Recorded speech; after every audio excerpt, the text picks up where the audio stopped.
भगवान श्री कृष्ण की संपूर्ण कथा। प्रारंभ। जब जब इस धरती पर अधर्म बढ़ा, जब जब पाप ने सीमा लांघी, तब तब भगवान ने किसी न किसी रूप में जन्म लिया। द्वापर युग में ऐसा ही एक चमत्कारिक अवतार हुआ भगवान श्री कृष्ण का। जन्म और बाल लीला। कंस जैसे अत्याचारी राजा के आतंक से त्रस्त मथुरा नगरी में माता देवकी और पिता वासुदेव के 8वें पुत्र के रूप में श्री कृष्ण ने जन्म लिया।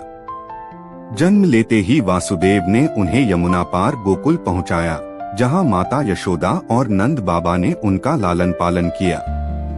कृष्ण बचपन से ही चमत्कारी थे।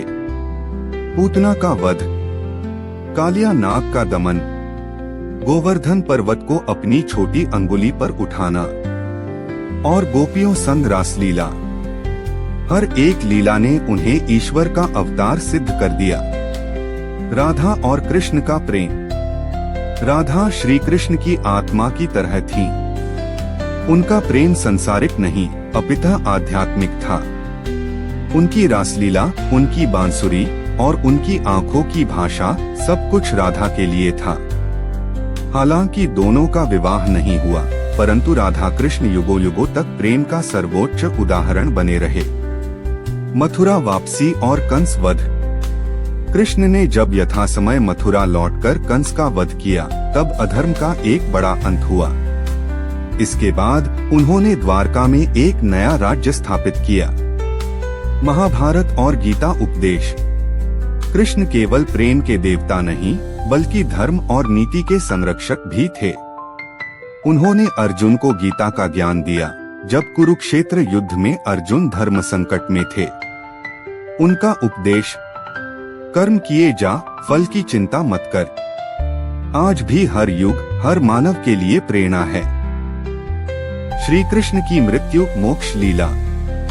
यदुवंश के विनाश के बाद श्री कृष्ण एक वन में विश्राम कर रहे थे। तभी एक शिकारी जरा ने भ्रमवश उन्हें हिरण समझकर तीर मारा। श्री कृष्ण मुस्कुराए और कहा, यह तीर ही मेरे जीवन की पूर्णता है। इसके बाद वे धरती से अपनी लीला समेटकर वैकुंठ धाम लौट गए। कहा जाता है कि उनका हृदय जलकर भी नष्ट नहीं हुआ। वह हृदय सदैव जीवित रहा। कुछ मान्यताओं के अनुसार वही पुरी के जगन्नाथ मंदिर में आज भी प्रतिष्ठित है। श्री कृष्ण का संदेश, प्रेम करो पर अंधे होकर नहीं। धर्म निभाओ,